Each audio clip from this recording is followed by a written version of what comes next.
So we must talk about it, and we must acknowledge basketball greatness when we see it. Whether you stand with his decisions or you are against them, basketball is what brings us all together, and when we solely judge the game, Kyrie Irving is one of the most skilled players to ever step foot on the hardwood. Dealing with controversy and injuries his whole career, this past season was no different as Irving wasn't able to play any home games for majority of the season and dealt with inter-team issues with the Brooklyn Nets. Through all of that, Kyrie still upheld his skill to the highest level and displayed why he is still amongst the top players in this league. Although he only got to show up for 29 games, during those 29 outings, Irving put up averages of 27 points, 5.8 assists, and 4.4 rebounds, while converting 47% of his shots from the field and nearly 42% of his deep range attempts. Not being able to reach 60 games played the last 3 seasons, this next season is going to be a show me what you can do year, where not only the Nets, but the whole entire league will be evaluating his performance, but also his character. When we step back and really look at things, you don't get this skilled at anything unless you have a passion for it and want to compete at the highest level. The handle is so crafty, it mesmerizes everyone watching. The ability to create for himself from anywhere on the court makes him quite unstoppable, and when driving to the basket, Irving might just be the best finisher we have ever witnessed. For every time a defender thinks he is containing Kyrie's handle, funny enough, Irving has a counter for every counter, and if you counter that, well guess what? He has another counter. You see it at a small level as Grant Williams cuts off the baseline drive, then Irving gives him 2 in and outs, and on the second one it freezes him a bit for Kyrie to blow by, and then as Pritchard shifts over, Irving low carries to split the help, and as Grant Williams recovers, Kyrie floats this up and under instead of further attacking.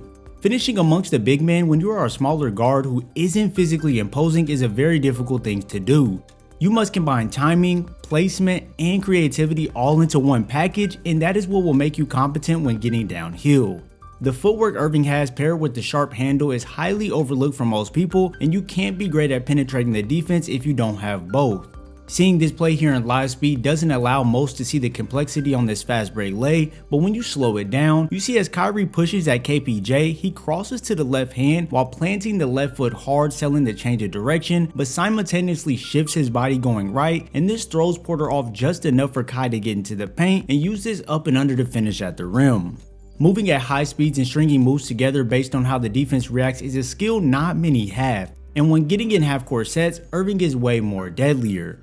To look at a bigger sample size rather than the 29 games played last season, using Irving's 2020-21 stats, on 12 drives to the basket a game, Irving converted 56% of his 7 attempts at the rim per game.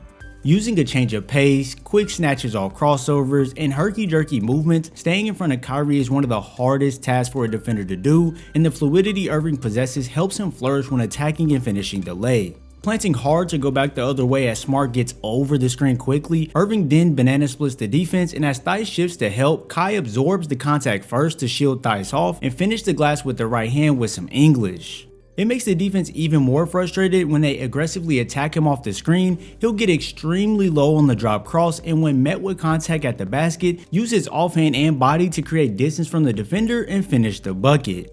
There's so much that goes into Kyrie's craftiness when getting to the basket, it is honestly ridiculous. Irving has the elite skill set to play the glass with either hand in high difficulty situations to sink the lay, find the slither of space to get it up and around bigger defenders in the air, and throw the defense off his path with shifty moves to make life easier for himself. And trust me, it's not just flashy layups that help him convert close to the basket.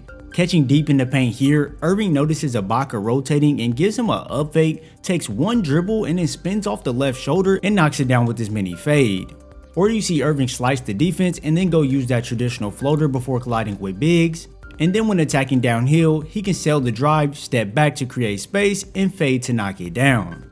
To see a more accurate representation rather than the 29 regular season games played last season, from less than 8 feet in the 2020-21 season, Irving knocked down 58.4% of his shots from less than 8 feet. So you can see the great touch he has down low to be effective leaks right out into his shooting from just a little further out. But just when you think you contained Irving, he can light you up from behind the arc, whether it's off the dribble or off the catch. And he can also embarrass you with the handle to then get into the mid-range and pull up over you. Being on an island that far out with no life jacket, things could get pretty scary. Getting shook back and forth with the crossovers and not knowing whether he will pull up over you or sell the shot and take you off the dribble to create is a very difficult thing to predict for the defenders. As a guard in today's league, you can't afford to be predictable or else you won't find your opening, so it's key to have many tools in your back pocket to throw at the defense. Faking the burst out the triple threat and crossing the other direction, Irving generates tons of space, sending the defender to play Just Dance Revolution and lets it fly from deep. And then after he already burned you from deep a couple times, he can come off the screen, feed the slight hezzy up fake which gets the defense to bite, then split through to go pull up comfortably at that elbow area. When we look at Irving's 3-point splits in the 2020-21 season, Kyrie knocked down 43% of his 3.1 catch and shoot attempts per game and 37% of his 3.5 pull-up attempts from deep per game. Being this accurate from long range makes the defense have to stay relatively tight to you, which can open up space for teammates to create, but also when Kyrie catches out that far with aggressive defenders on him, he can take them off the dribble and use their momentum against themselves and shift them with the handle. Key example, as LaMelo guards really tight in this close game, Irving gets him moving downhill and snatches back to get him off, then changes direction quickly with the crossover, and after a couple dribbles he stops on a dime while LaMelo's still moving and knocks it down. The pull-up in the mid-range was highly effective for Irving as he drained nearly 54% of his 5.7 attempts a game. It's hard to predict when he will pull up because he is so amazing shooting from everywhere on the floor and has an elite handle to navigate through the traffic to get to his spots.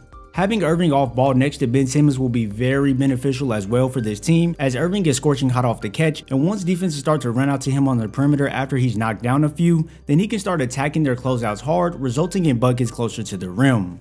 Having an offensive package this versed is only something you see from all-time greats and soon-to-be greats. With Kyrie, he has polished his offensive game to a degree where it actually makes you think, does he actually have the most elite offensive package in NBA history? Now, I'm not saying that he does or he doesn't, that's for us to debate in the comments. Having a move to counter anything the defense throws at him is what makes him so special, as you can't really shut him down for long. Sure, players go through slumps and things can get ugly at times, but it's the great players who prevail through that and come back better than ever.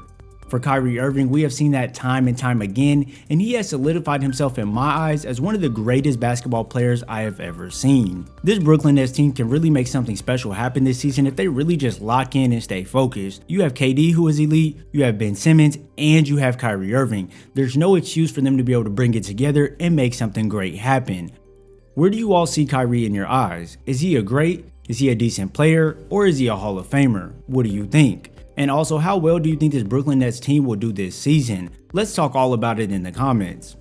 If you enjoyed this video, watch this Kevin Durant analysis discussing what value he brings to this Brooklyn Nets team, or watch this James Harden video detailing why this next year should be huge for him. I thank you all for your support. I love making these basketball videos. This is my purpose. I love hoop, and I just want to bring us all together with basketball. I'll see you guys in the next video, and once again, thank you for everything.